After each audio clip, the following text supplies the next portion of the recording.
So this is Danny Flexon here for Seconds Out. Delighted to be joined by my good friend and top trainer, of course, Adam Booth. Adam, how are you? You're stretching it a little bit there with the good friend bit. More like I thought I was stretching it with a top trainer. An occasional acquaintance. Occasional acquaintance and overrated trainer. Absolutely, yeah. We'll agree on that one. You've got a busy time at the moment.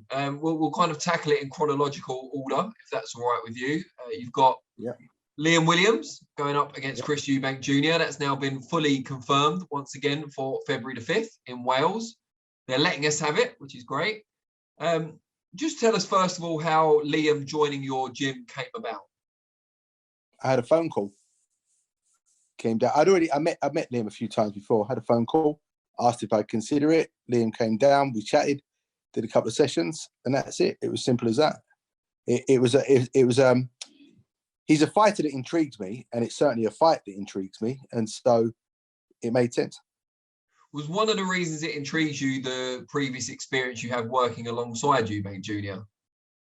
No, not necessarily. No, the fact when the fight was made, I thought it was a tasty fight, and I said to Kalle, "Why have you made that fight? It's what's the upside here? Because it's all about risk over gain." And I thought it was about as close to a 50-50 fight as I could sort of envisage it. That was before being involved. And, I'm a coach. It's my profession. I know Liam. I like Liam.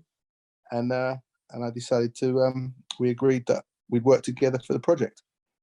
That you do know Eubank and have worked in the gym with him, is that any sort of advantage for Liam? Well, possibly or possibly not. I mean, you should never go into a fight based around a man's weaknesses, and all I have talked about really is what his strengths are and how to, negate the strengths to take advantage of what you then want to do. But you got to be careful because people change, and Chris Jr. is certainly a hell of a lot more of a seasoned and experienced fighter than when I worked with him. He's had, there's been a few years and a lot of big fights for him. So, I can't be complacent just to the fact that when I worked with him, he was like this, because he's obviously evolved as a fighter and as a man as well. Now, when someone, in this case, like Liam, comes to you with, 8-9 weeks to go until the first fight together, and it's a big one, how much can you change? How much can you add to him in that abbreviated time frame? It's not an easy question to answer that. If I was to answer it honestly, how much? I'm very mindful of the fact that shouldn't be trying to change Liam at all. It's about, styles make fights, and what works against one opponent doesn't work against another. And so when you go to a fight, you look at the tools you need for it, and then you just work on those. And I'm not really doing anything that Liam can't already do. It's just about repetition of the things that will be essential for this fight. And do you see this being a long-term relationship beyond this fight? I only think about winning, but let's just deal with February the 5th first. I'm really enjoying working with Liam. He gets on famously with everyone in the gym, and there's a good vibe, and he certainly adds to it. And from a trainer or head trainer perspective, you'll be going up against Roy Jones Jr. Is he someone you were a fan of when he was in his pomp? Of course he was. I mean, if you love boxing, if you didn't admire Roy Jones Jr., you're a fool. The sport doesn't want you. I mean, who didn't? Roy Jones is a generational fighter. He's one that comes along once in one or two generations, like a Ray Robinson, like a Ray Leonard, like a Roberto Duran, people like that. Roy Jones is in that category. So, of course, how can I not have the utmost respect for him? Eubank said many times that he hadn't needed a trainer, that he was his own boss, all that kind of thing. But he seems to have really bonded well with Roy Jones Jr. Any insight into why that might be, why he's finally settled down, if you like? Well, you'd have to ask him. But it has to be, it's got to be an element of respect there, that Chris knows what Roy was as a fighter. And how can you do anything other than, revere that? And not only that, if you listen to when Roy has commentated on fights, he's got a knowing eye and he reads things and sees them and actually comments on them on broadcasts just before they happen. So he's got, he reads fights and he reads fighters very well. So of course, he like, and as he gets more experienced in articulating that in the 30 seconds that you get between rounds, he's an asset to any fighter. At this stage of your career, you've been around for a long time now, won numerous accolades, both personally and through the fighters. Does a battle of wits with another celebrated trainer appeal to you in any way? No, never has done. Actually turns me off. It turns me off it, if I'm honest. I just have to always remind myself of one thing, and that's just a boxing match. and I sort of had to, I never had anyone there saying to me, "This is how you need to do it." I figured it out for myself from a long time ago. And at times when, especially when you're doing something for the first time, and it's a whirlwind of a journey, and there's these big events, and there's a lot of nerves and pressure and everything that goes into it, because winning is everything, and losing is, in terms of the fighter's career, catastrophic. So, you always, if you take your job seriously, winning is essential, and attention to detail is essential. And one thing I taught myself is in the heat of all of that, just remind yourself one thing: it's just a boxing match. Strip it all down and just look at it as a bare fight and a bare boxing match, and everything else, all the other bum fluffery and all these other pointless thoughts, just fade away. Another highly intriguing boxing match taking place about a month later is, of course, your man Mick Conlan aiming for his first world title against Leigh Wood. How do you kind of sum up that fight? It looks like it's going to be WBA super title on the line now as well, which just kind of adds to what everyone says is a great fight. It is an excellent fight, and it's another step on Mick's journey, and it's another step closer to him being the best in the world in his weight category. It's exciting times, and it's a fight we can really get our teeth stuck into. Now, Leigh Wood's trained by Ben Davison. I don't know if you've seen this, but there's some stuff on social media about some comments he'd made. I think it was on TalkSport, but I could be wrong, could be 5 Live, whatever, about UK trainers. Now, this may have been taken out of context. I haven't listened to the original interview, but about UK trainers being lazy and complacent. I think they were asking why he's managed to make such an impact so quickly. Do you think, we won't talk about him specifically, but do you think there is a divide between a new breed of trainers coming through and the kind of established set that we're already here in this country?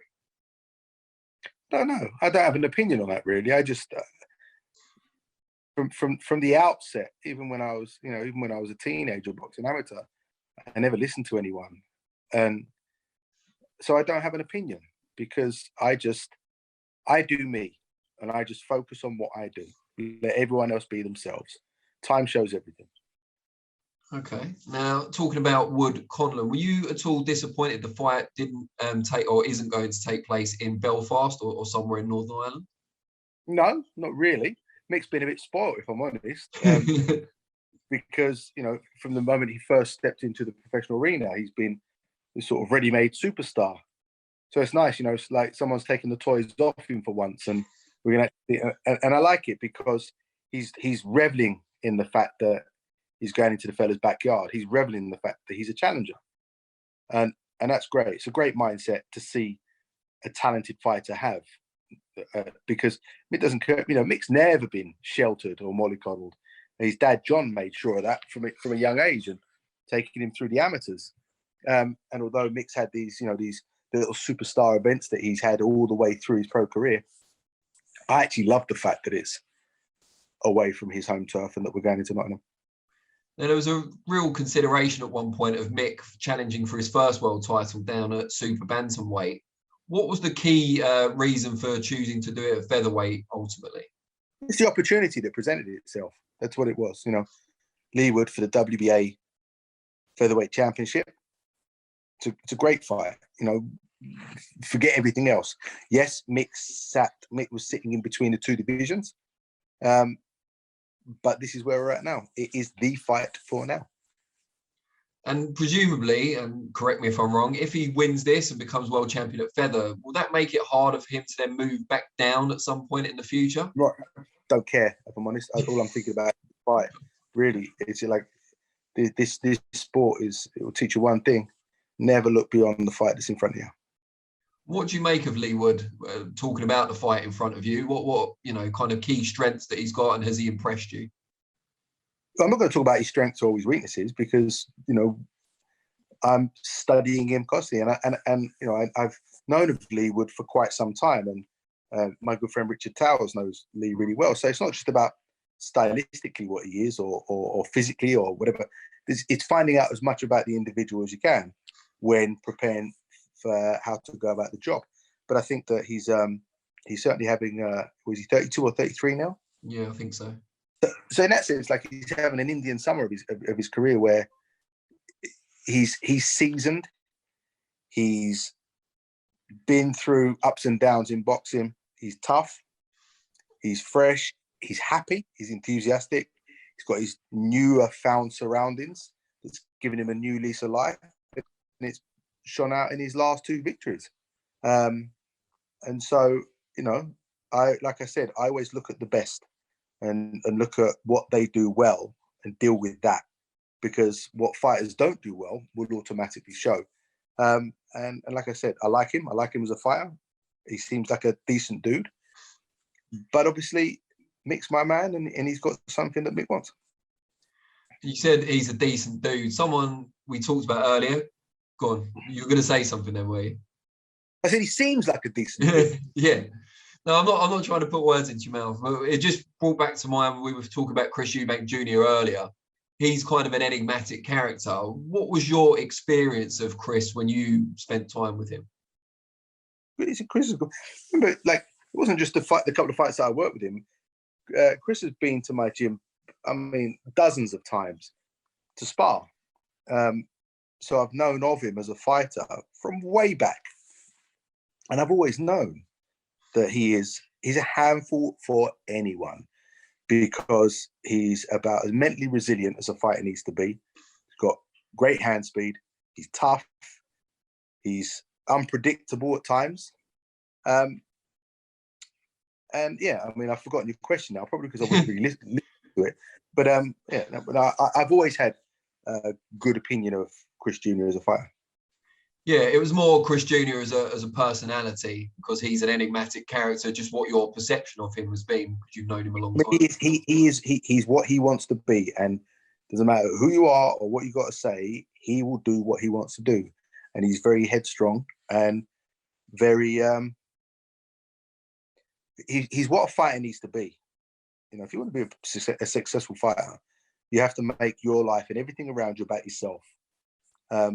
And I think he lives that, and that's why I always knew that he would be successful as a fighter, because he has that ingredient in him.